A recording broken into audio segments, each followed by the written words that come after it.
So in this video we'll be continuing on the theme of probability and focusing on proving events are independent. Now when you're working through probability questions at AS level, usually the end part of a question may ask you to check to see if two events or certain events are independent. Now before we move on to this, let's just clarify what independent means. So independent in probability means that if events are independent, then the probability of one event does not affect the probability of the other. Now the general proof when dealing at this particular level is the one you can see on the screen, and it's definitely important that you highlight this in your notes, or certainly make a little note, because you will be recalling on this a lot when you're answering questions, particularly at AS level.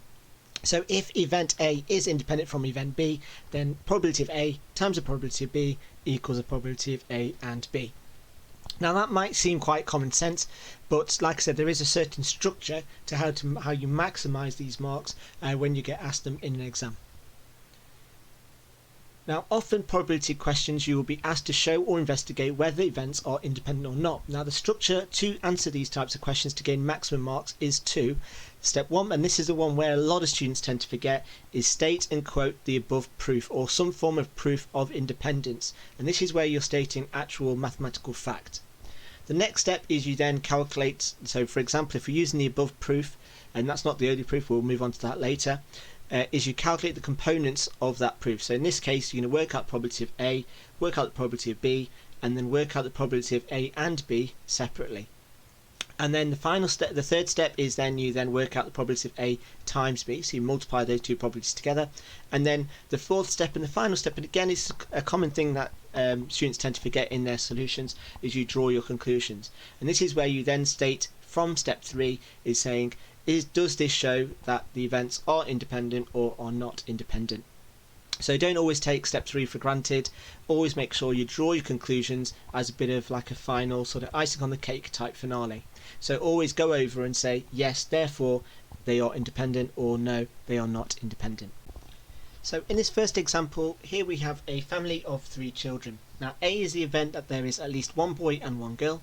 B is the event that there are more girls than boys, and assuming all combinations of children are likely, are the events A and B independent, and we need to show our working. Now before we start on this question, there is a very important statement that we probably need to focus on, and that is assuming all combinations of children are likely. So here we're not going to take into fact any hereditary sort of passing ons, or what previous children are, what siblings the father and the mother have. We're just going to assume that the probability of getting a boy, the probability of getting a girl is going to be 50-50, it's going to be an equal chance.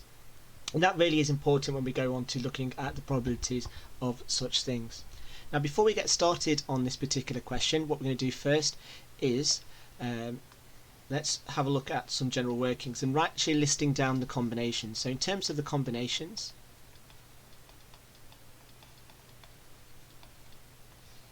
what we're going to have is let's start off with, we have a boy, boy and a boy. Now what's important when you're doing combinations is having some form of system. So now what I'm going to do is now introduce a girl, and then I'm going to just move that girl just around the combination. As you can see, hopefully you can see what I'm actually doing. So that's all the combinations of 2 boys and 1 girl. So now let's move on to 2 girls, and let's just make that look like a G, and we've got G, G, B, and our final combination is G, G, G. So in total what we've got is we have a total of 8 combinations. Now each of these particular combinations are equally likely, so what we're now going to do is just highlight which of these are A and which ones are B. So if I start off with A, so A is that there is at least one boy, one girl, so this combination has definitely got one boy, one girl. There, and basically it's the middle ones excluding the top ones. So here we've got A's. Now in terms of the B, so this is where we've got there are more girls than boys, well that's going to be the bottom 4 combinations, like so. Now in terms of the structure of how we go about answering this question, so the first thing we want to do is state what proof we are using. So if the probability of A and probability of B are independent, then the probability of A times the probability of B is going to equal the probability of A and B. So this is a proof that we are using, and that generally would get you probably 1 mark. Now the second step is then us working out the components. So here, if I start with a blue pen, so here we've got the probability of A. Now looking at this, we can see that we've got 6 out of 8 A's, so that's going to be 3 over 4. And working with B, we've got probability of 4 out of 8, so that's a half. And looking at A and B, so if I get a different colour pen, let's go for let's go for red. So here the ones at A and B are this one, and this one. So probability of A and B are 3 over 8. So the next thing I then need to do is work out of using just the probability of A and just the probability of B. So here, so probability of A times the probability of B. Oh, don't know why I put an extra bracket, let's just get rid of that.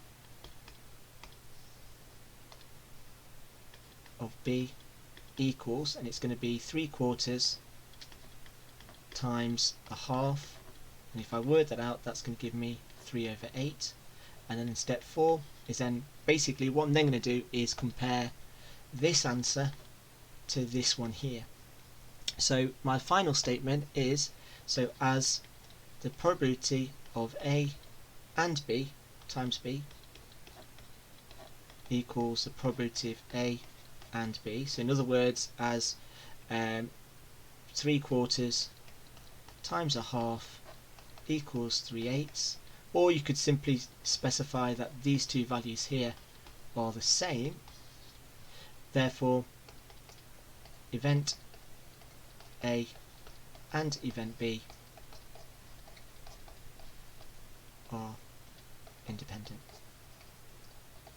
And like I said, in an exam it might be worth 3 marks, in which you kind of excuse one of them, but I would say following that type of structure would be the key thing. And like I said, the area where a lot of students tend to go wrong is they tend to forget this step here, and finally this conclusion part here. So let's have a look at another example. So here it says that in a group of 60 students, 20 study history, 24 study French, and 8 study both history and French. Are the events that a student studies history and a student studies French independent? So again, the first thing you want to state is, in terms of the solution, so if independent, then the probability of F times the probability of H equals the probability of F and H. So the next thing we then need to do is work out the components. So here we've got the probability of F. Well, probability of F is 24 out of 60, which I can simplify that to give me 2/5. And the probability of H, or probability of studying history, is 20 out of 60, which simplifies to give me 1/3. And the probability of both, where is it? That of F and H equals 8 out of 60, which simplifies to give me 2/15. So therefore then, so picking these two probabilities, so let's get a different colour, so probability of F times the probability of H equals 2/5 times 1/3, which gives me 2 over 15. So therefore, as the probability of F times the probability of H equals 2/15, so in other words, this and this are the same, therefore probability of French and probability of history are independent. And again, excuse the dodgy handwriting. And there you go. So again, if these two probabilities were different, obviously using the opposite, if these two probabilities were different, then the events would not be independent, and you can go on there. Now don't automatically think that when you're asked to choose or to find whether events are independent, that they always are. again, it could be both, and also you could easily get questions where you're asked to prove that events are not independent, in which you go through the same process, and again you're just showing that the probability of the two events multiplied together are going to be the same.